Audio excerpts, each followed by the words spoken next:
All right, here's our first set of practice questions for the Step 2 CK IM shelf or IM COMAT. So let's go ahead and jump into it. Now I'll go ahead and let you pause and read the question, answer it before we go through it. Okay, we're going to go ahead and jump in.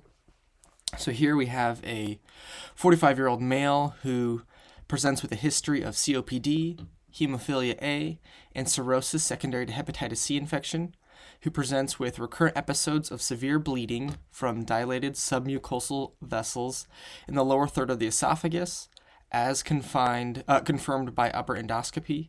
Despite receiving multiple sessions of endoscopic therapy, the bleeding episodes continue to reoccur, and the patient becomes transfusion dependent.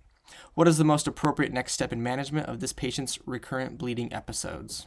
So the first thing you got to do here is you got to figure out what's going on. And if you look, submucosal vessels in the lower third of the esophagus, so we're obviously dealing with esophageal varices.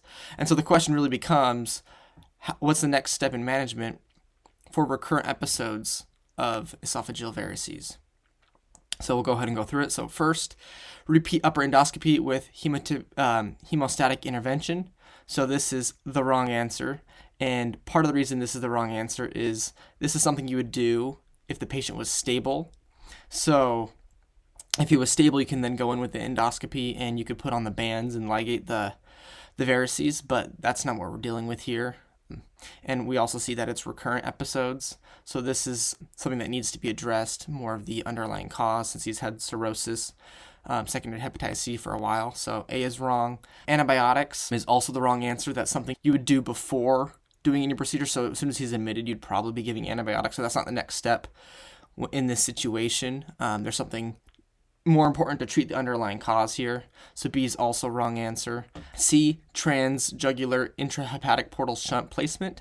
That is the correct answer in this situation, and that's because he's having recurrent esophageal varices, and in order to treat the underlying condition, we need to stop the blood flow. And the most appropriate treatment for refractory bleeding when endoscopy has failed, as we can see here because he's having recurrent episodes, would be TIPS, which is a minimally invasive procedure that creates a shunt within the liver to decompress the portal system, reducing the risk of variceal bleedings. And then last, long-term treatment with non-selective beta blockers. That's also incorrect because this would be more preventative medicine if he wasn't having this recurrent issue. This is kind of in much more mild cases.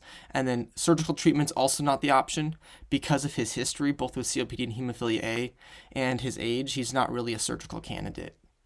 And so that's why C is the correct answer. So there you have it. Keep it short. Go ahead and like and subscribe if you'd like to see more of this, and I'll see you in the next one.